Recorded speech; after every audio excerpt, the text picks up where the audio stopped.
பன்னீரை டேஸ்ட் பண்ணி பார்க்கும்போது எப்படி இருந்ததுன்னா நம்ம பன்னீர் மாதிரியே இல்லை, ஸ்லைமியாக இருந்துச்சு. மகாக்கு எக்ஸாம்ஸ் 1 மீல் அவசமாவில்லையோ. Hi friends, good morning.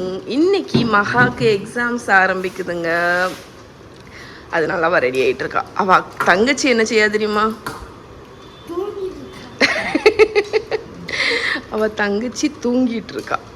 நல்லா கொரட்டை விட்டு தூங்கிட்டு இருக்கா. அப்படிதானே? நல்ல பெட்ஷீட்டை மூடிட்டு. டெஸ்ட்டுக்கு தேவையானதெல்லாம் பேக் பண்ணிட்டியா? அதை நல்லா செக் பண்ணிக்கோ.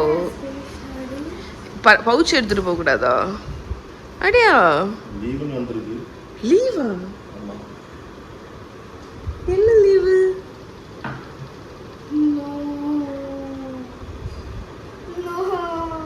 ஏன் இன்னைக்கு என்ன விசேஷம் மகா?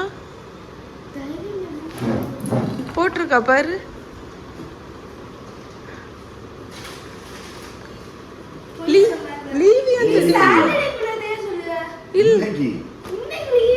இன்னைக்குள்ளத போய் டெஸ்ட் எங்க மாத்தி இருக்கு? இல்ல இந்த அப்படி வரலடா. எனக்கு இன்னைக்கு ஏதோ லீவுன்னு வந்திருக்கு. ஏதாவது திடீர்னு ஏதாவது ஹாலிடே விட்டுட்டானோ கவர்மெண்ட்? ஆமா, லோக்கல் ஹாலிடேயா. அதான் மெசேஜ் வந்துருக்கு எனக்கும். லோக்கல் ஹாலிடே, இந்த எக்ஸாம் சாட்டர்டேயா? சாட்டர்டேயும் எக்ஸாம் உண்டா? அப்போ கூட ஒரு நாள் தள்ளுமோ? ஐயோ,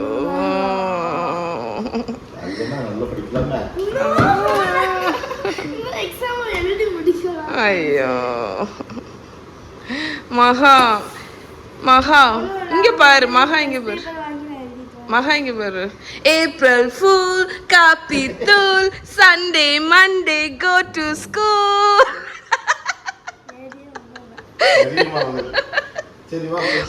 ஏப்ரல் ஃபூல்.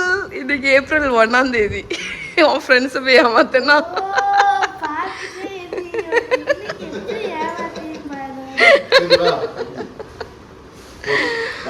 மஹி வந்து அடுத்து ஏமாத்தணும். ரீஓப்பன் ஆயிட்டு ஸ்கூல் உண்டுன்னு சொல்லிடலாம். நம்பிடும் அது. இல்லாட்டி வந்தோன்னு ஆஸ் யூஷுவல் ரெகுலர் இது. மஹி ஏன் கிழிஞ்ச ட்ரெஸ்ஸை போட்டிருக்கேன் அப்படின்னு கேட்கணும். கிழிஞ்ச ட்ரெஸ் ஏன் போட்டிருக்கேன்? சரிடா கிளம்பு, ஸ்கூல் உண்டு உண்டு. எந்தி ஸ்கூல் உண்டு. ஐயோ ஐயோ. பாய் பாய். நல்ல டெஸ்ட் எழுதுன்னா எக்ஸாம்ஸ் நல்லா எழுது. Dosa, chutney, sambar. Okay friends, so breakfast முடிச்சாச்சு. இப்போ டிஷ்வாஷரில் லோட் பண்ணிகிட்ருக்கேங்க. யாராவது இப்படி ஃபீல் பண்ணுறீங்களா? இந்த வருஷம் அவ்வளோ வேகமாக போச்சு. ஆனால் இந்த மார்ச் மந்த்து பார்த்திங்கன்னா ரொம்ப லேட்டாச்சு முடிகிறதுக்கு.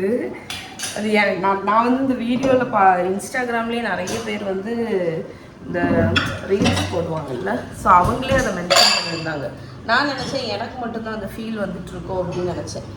பட் இந்த வருஷம் ரொம்ப வேகமாக போச்சு. பட் இந்த மார்ச் மந்த்து இழுன்னு இழுத்துடுச்சு. ஸோ இனி இந்த பிரேக்ஃபாஸ்ட் இதை ஒதுக்கிட்டு லன்ச் வேலையெல்லாம் ஆரம்பிக்க போகிறேன். நான் உங்ககிட்ட இந்த ஒன்னே தான் சொல்ல வந்தேன். மஹி குட்டி நல்லா தூங்கிட்டு இருக்கா, இன்னும் முழிக்கலை அப்படின்னு சொல்ல வந்து நீ முழிச்சிட்டேன். ப்ரஷ் பண்ணியா? ஓகே, தோசை எடுத்து வந்துடுறேன். இந்த கட்டிங் போர்டை உங்ககிட்ட காணிச்சனான்னு தெரியல. நெஸ்டேஷியாவில் நான் ஆர்டர் பண்ணது. இது லேட்டாக தான் வந்துச்சுங்க. எவ்வளோ அழகாக இருக்குது பாருங்கள். எனக்கு இது ரொம்ப ஃபேவரெட்டு. ஏன்னா இது ரெயின்டியர் மாதிரி இருக்குது பார்த்தீங்களா, அதனாலேயே எனக்கு ரொம்ப பிடிக்கும். ஸோ மஹி குட்டிக்கு தோசையை சுட்டு கொடுத்துட்டோம்னா வேலை முடிஞ்சு.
இப்போ நான் இந்த குட்டீஸுக்கு தோசை சுட்டு கொடுக்குறதுல ஒரு ஹேக் வந்து பண்ணுறேங்க. அது மேபி உங்களுக்கு ஹெல்ப்ஃபுல்லாக இருக்கலாம். என்னென்னா அந்த முருங்கைக்கீரை பொடி கிடைக்கும் தெரியுமா?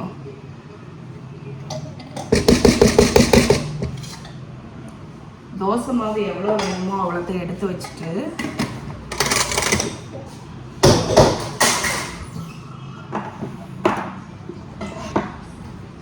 இருக்குல்ல முருங்கைக்கீரை பொடி இப்போ வந்து ஈஸியாக கிடைக்குது. ஆக்சுவலி இது வந்து டிவைன் ஃபுட்ஸோடது. அதில் ஒரு ஸ்பூன் எடுத்து நம்ம தோசை மாவில் கலந்துடணும்.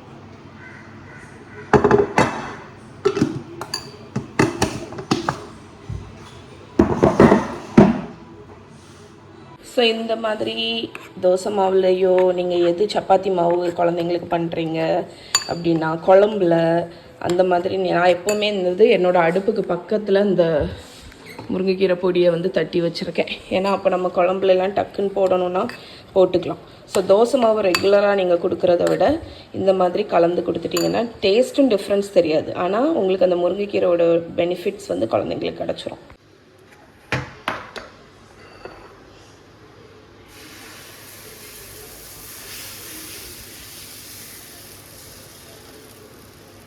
நல்லா தின்னாக ரோஸ்ட் மாதிரி ஊற்றிடலாம்.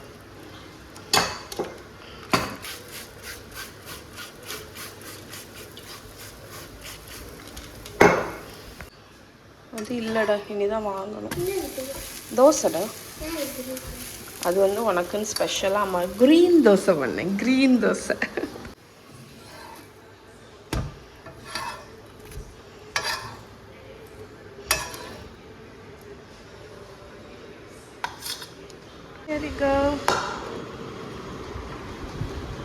ஓகே ஃப்ரெண்ட்ஸ், லன்ச் வந்து ரெடி பண்ணியாச்சு. இன்றைக்கி லன்ச் வந்து முருங்கைக்கீரை துவரன் பண்ணும்போது ஒரே ஒரு சின்ன டிப்பு என்னோடது வந்து என்னென்னா, நீங்கள் ஆஸ் யூஷுவல் எப்படி பண்ணுவீங்களோ அதே மாதிரி பண்ணுங்கள்.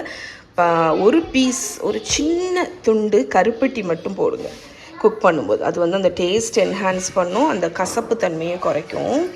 இது வந்து குக்கும்பர் புளிக்கறி எங்கள் ஊர் ஸ்டைலில் குக்கும்பர் போட்டு வெள்ளரிக்காய் போட்டு நாட்டு வெள்ளரிக்காய் போட்டு, அதுக்கப்புறமா காய் பார்த்திங்கன்னா கொஞ்சம் தான் இருந்துச்சு. ஸோ கோவக்காய் பொரியல், அதுக்கப்புறம் வெண்டைக்காய் பொரியல், அதுக்கப்புறம் அப்பளம் மட்டும் பொரிப்பேன். அதோடய லன்ச் முடிஞ்சு.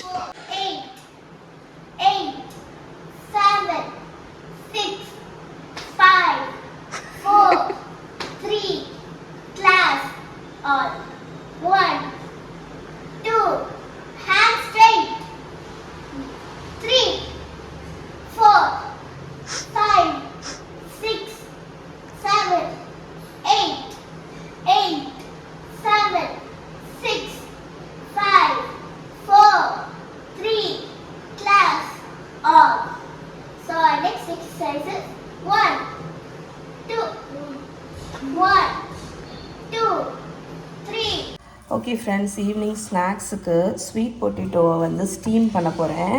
இப்போ நான் எப்படி ஸ்டீம் பண்ணுவேன்னு பார்த்தீங்கன்னா, இந்த எண்டு அந்த ஒரு மாதிரி இருக்கிறத மட்டும் ஸ்லைஸ் பண்ணிவிட்டு தோலை உரிச்சிருவேன்.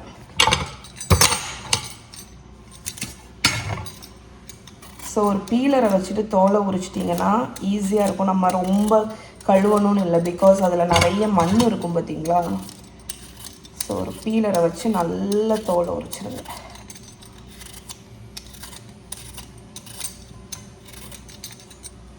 ஸோ தோலெல்லாம் நீக்கிட்டு நல்லா வாஷ் பண்ணிட்டேன். ஸோ இது வந்து லைட்டாக ஆக்சிடைஸ் ஆனது தான், பட் எல்லாமே பீல் பண்ணி க்ளீனாக இருக்குது. இன்ஸ்டன்ட் பாட்டில் பேஸில் வந்து கொஞ்சம் தண்ணி ஊற்றிக்கோங்க. அதுக்கப்புறமா இந்த மாதிரி இன்ஸ்டன்ட் பாட்டு கூடயே வரும் தெரியுமா, அதை வந்து உள்ளே வச்சுருங்க. அதுக்கப்புறமா இது வந்து என்னென்னு பார்த்தீங்கன்னா ஸ்டீமர் பேஸ்கெட். கீழே வந்து வாட்டர் இருக்கா, இந்த ஸ்டீமர் பேஸ்கெட்டை நம்ம இதுக்குள்ளே அடி வச்சிடலாம். ஓகே, அடியில் தண்ணி ஊற்றி வச்சு ஸ்டீம் பண்ணிட போகிறோம். நீங்கள் இதே இது குக்கரில் வச்சு கூட ஸ்டீம் பண்ணிக்கலாம். ப்ரெஷர் குக்கில் 10 நிமிஷம் ஸ்டீம் பண்ணி எடுத்துட்டோன்னா சூப்பர் ஸ்வீட்டாக செம்ம டேஸ்ட்டாக ரெடி ஆயிரும். அண்ட் என்னோட 1 மீல் நான் வந்து எடுத்துட்டேங்க. ரைஸு, கோவக்காய், வெண்டைக்காய் பொரியல், அதுக்கப்புறம் முருங்கைக்கீரை துவரேன், பாயில்டு எக்கில் சால்ட் பெப்பர் போட்டிருக்கேன், அப்புறம் ஸ்வீட் பொட்டேட்டோ சாப்பிடுவேன். ஸோ நிறைய பேர் என்கிட்ட வந்து கமெண்ட்டில் நீங்கள் இன்னும் 1 மீல் a day இருக்கீங்களா அப்படின்னு கேட்டிங்க. ஆக்சுவலி பார்த்தீங்கன்னா நான் முக்கால்வாசி இருக்க தான் செய்கிறேன். பட் கன்சிஸ்டண்ட்டாக எனக்கு வந்து இருக்க முடியல. லைக் டெய்லி என்னால் இருக்க முடியல. அதனால நான் என்ன பண்ணுறேன்னா, இப்போது என்னால் என்னைக்கெல்லாம் இருக்க முடியுமோ அந்த டைமில் நான் ஃபாஸ்டிங் மாதிரி இருந்துக்கிறேன். ஏன்னா இப்போ ஃபாஸ்டிங்கோட பெனிஃபிட்ஸ் வந்து நிறைய இருக்குது. ஸ்டில் நான் வந்து ரொம்ப எனர்ஜெட்டிக்காக இந்த 3 நேரம் நான் சாப்பிட்டுட்டு இருக்கிற நாள்லையும் இந்த மாதிரி ஒன் டே மட்டும், அதாவது அதுக்கு நான் பசியை ரொம்ப கண்ட்ரோல் பண்ணிட்டு அப்படின்னு இல்லை, பட் கண்ட்ரோலாக, ஓரளவுக்கு கண்ட்ரோலாக எனக்கு பசிக்கவும் செய்யாது. ஈவினிங் போல் பசிக்கும். அந்த மாதிரி டைமில் சாப்பிட்டுட்டு இருக்கும்போது என்னோடய உடம்புல உள்ள அந்த எனர்ஜி லெவல் நான் வந்து கண்டிப்பாக ஃபீல் பண்ணுறேன். பிகாஸ் 3 நேரம் சாப்பிடும்போது ஒரு மாதிரி ஹெவியாக ப்ளோட்டடாக இருக்கும். ஆனால் வந்து இந்த மாதிரி 1 மீல் சாப்பிடும்போது எனக்கு வந்து ரொம்ப லைட்டாக ஃபீல் ஆன மாதிரி இருக்கும். அதனால் அது ஒர்க் ஆகுது. பட் முக்கால்வாசி நாள், வாரத்தில் முக்கால்வாசி நாள் அந்த மாதிரி 1 மீல் அதே தான் சாப்பிட்டுட்ருக்கேன் என்னால் முடிஞ்ச டைம்லலாம். மற்றபடி நாங்கள் இந்த வெளியே போகும்போது அந்த மாதிரி டைம்லலாம் நான் வந்து வெளியே சாப்பிட்டுட்டு தான் இருக்கேன். எனக்கு அது ஒர்க் ஆகுது. ஓகே, ஸ்வீட் பொட்டேட்டோ சூப்பராக ஸ்டீம் ஆயிடுச்சு. ரிமூவ் பண்ணிடலாம். ஆக்சுவலி இன்னும் கொஞ்சம் ஸ்டீம் ஆகணும்னு நினைக்கிறேன். சின்னது எல்லாமே ஸ்டீம் ஆயிடுச்சு. இந்த பெரிய சைஸாக இருக்கிறது வந்து இன்னும் ஒரு 5 minutes ஸ்டீம் ஆனால் நல்லது.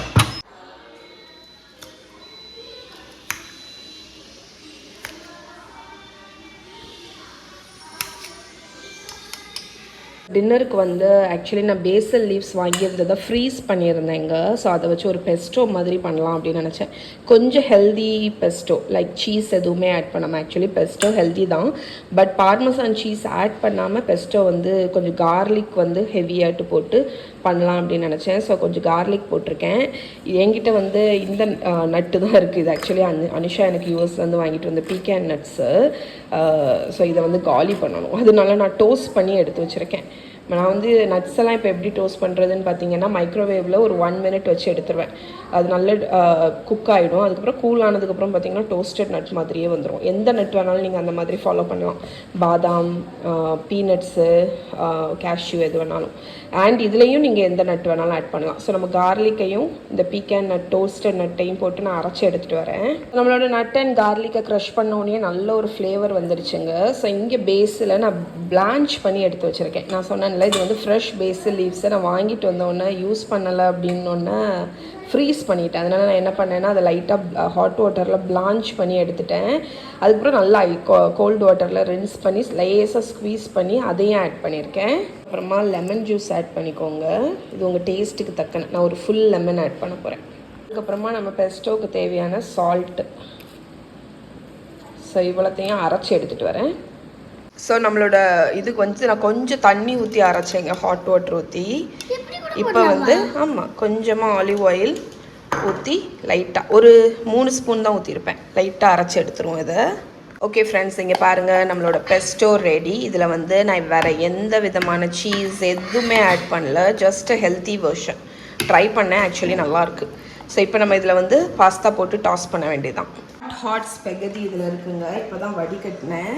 அதில் நமக்கு எவ்வளோ தேவையோ அவ்வளவு பெஸ்டோ ஆட் பண்ணிக்கலாம். அதுக்கப்புறம் நம்ம பாஸ்தா வேக வச்ச தண்ணி கொஞ்சம் ஊற்றிக்கலாம். அதுக்கப்புறமா இதை டாஸ் பண்ண வேண்டியது. ஆக்சுவலி பெஸ்டோலாம் நம்ம அடுப்பில் போட்டு டாஸ் பண்ணணுன்னே இல்லை. நீங்கள் இந்த மாதிரி பவுலில் போட்டே டாஸ் பண்ணிக்கலாம். ஸோ இது வந்து ஒரு ஹெல்தி வெர்ஷன். ட்ரை பண்ணி பாருங்கள். ஓகே, இங்கே எந்த மாதிரி அழகாக கோட்டாக இருக்குன்னு. Okay, ton. அணைச்சிடா. ஸோ ஒரு 2.5 லிட்டர் பால் போல் சேர்ந்துருச்சு. அதான் பன்னீர் ஹோம்மேட் பண்ணிடலாம் அப்படின்னு. இப்போல்லாம் பன்னீர் கடையில் வாங்குறதே இல்லைங்க. முக்கால்வாசி முக்கால்வாசி எல்லாமே மோஸ்ட்டாகவே ஹோம்மேடு தான். பன்னீர் பண்ணணும் அப்படின்னு முடிவு பண்ணேன்னா ஒரு 2-3 நாளைக்கு பாலை வந்து இது வந்து பசும்பால். இதில் நிறைய பேர் எனக்கு பன்னீர் பற்றி நிறைய டவுட்ஸ் வந்து கேட்டிருக்கீங்க. அது எல்லாத்தையும் இந்த இதில் ஆன்சர் பண்ணுறேன். ஸோ வந்து நான் யூஸ் பண்ணுறது பசும்பால். பசும்பாலில் வந்து உங்களுக்கு பன்னீர் வந்து ஜாஸ்தியாகவே கிடைக்கும். அண்ட் உங்களுக்கு வந்து பன்னீர் வந்து இதே ஆக மாட்டேங்குது, கேர்டிலே ஆக மாட்டேங்குது அப்படின்னு நீங்கள் ஃபீல் பண்ணுறீங்கன்னா அது என்னென்னா பால் வந்து கரெக்டான டெம்பரேச்சர் வரல அப்படின்னு அர்த்தம். அதாவது தலை மேலே பொங்கி கொதிக்க வேண்டாம், ஆனால் அந்த ஸ்டேஜுக்கு முந்தின ஸ்டேஜ் வரைக்கும் நீங்கள் கொதிக்க விடணும். இப்போ பார்த்தீங்கன்னா இது வந்து நல்லா ஹாட் ஆகிடுச்சு.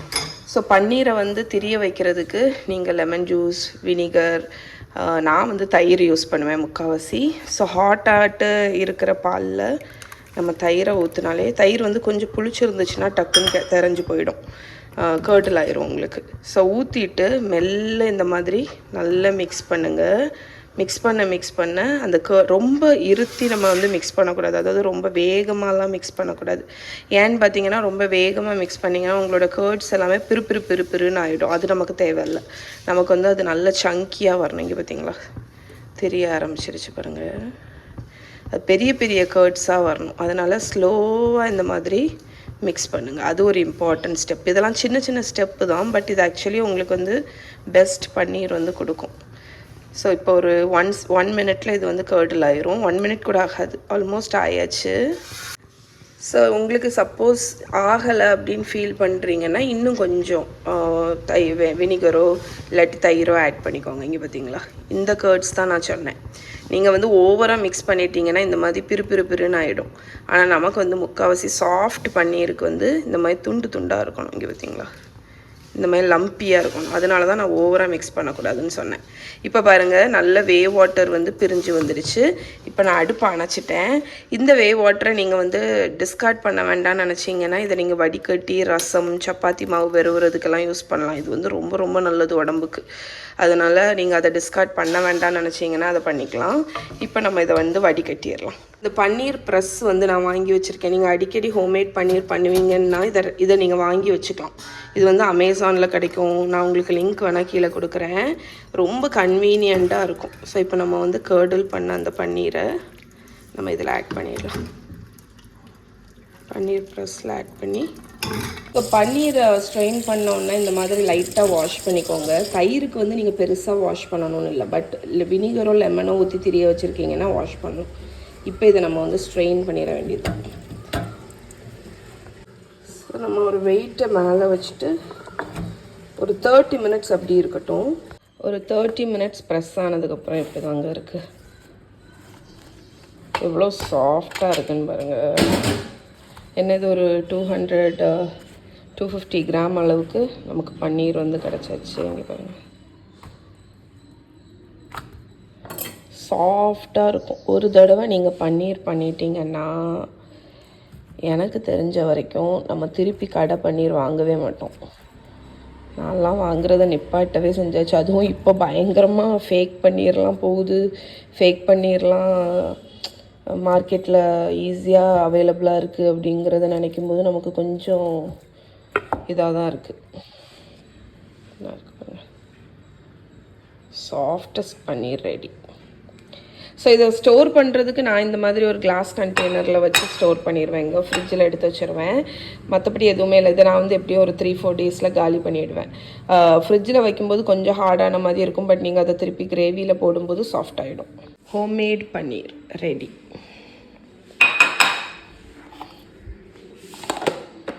ஆக்சுவலி ஃபேக் பன்னீரை பற்றி பேசிகிட்டு இருக்கும்போது தான் என்னோடய எக்ஸ்பீரியன்ஸ் அவங்க கூட ஷேர் பண்ணணும்னு இருந்துச்சு. நான் வந்து கொஞ்சம் வருஷங்கள் முன்னாடி ஒரு ட்ரிப்புக்கு போயிருந்தோம். எனக்கு சரியாக ஞாபகம் இல்லை, ஏதோ நார்த் இந்தியா ட்ரிப்பு தான்.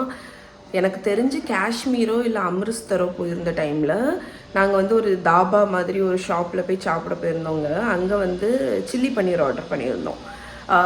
ஸோ சில்லி பன்னீர் வருது, நல்ல பெரிய பெரிய சங்க்ஸாட்டு பன்னீர் வந்து போட்டு வச்சுருந்தாங்க.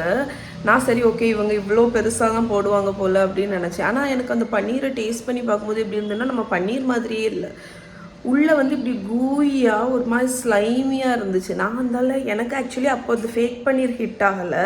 ஆனால் நான் நினச்சேன் ஒருவேளை இந்த பன்னீர் கெட்டு போயிடுச்சோ, அந்த சீஸ் மாதிரி ஆகிடுச்சோ அப்படின்னு. நல்லாவும் இல்லை டேஸ்ட்டு. நமக்கு அந்த பன்னீர் டேஸ்ட்டே வரல. கடிச்சா எப்படி இருந்துச்சுன்னா இந்த கார்ன்ஃப்ளவர் எல்லாம் போட்டு ஒரு ஜெல்லி மாதிரி பண்ணி அதை பொரிச்சு எடுத்தால் எப்படி இருக்கும், ஒரு மாதிரி ஸ்லைமியாக இருக்கும் தெரியுமா, அந்த மாதிரி இருந்துச்சு. ஆனால் நாங்கள் அதை வந்து சாப்பிடல, அதை வந்து கெட்டு போயிடுச்சு அப்படின்னு சொல்லிட்டு டேஸ்ட்டுமே நல்லாவே இல்லை. இப்போ தான் எனக்கு வந்து ஹிட் ஆகுது, மேபி அது ஃபேக் பன்னீராக இருக்கும் அப்படின்னு. அதனால இப்போ இனி கொஞ்சம் கேர்ஃபுல்லாக இருங்க. பிகாஸ் இப்போ வந்து பயங்கரமாக மார்க்கெட்டில் ஃபேக் பன்னீர் அந்த மாதிரி வருது. பெட்டர் எனக்கு தெரிஞ்சு பன்னீர் பண்ணுறது ஒரு வேலையே கிடையாது, ஈஸியாக நீங்கள் வீட்டிலேயே பண்ணிடலாம். அதனால் நீங்கள் வீட்டில் பண்ணுறதா நான் ரெக்கமெண்ட் பண்ணுவேன். அண்ட் இதோடு இன்றைக்கி வீடியோவே முடிச்சுக்கிறேங்க. நாளைக்கு உங்களை மீட் பண்ணுறேன். பாய்.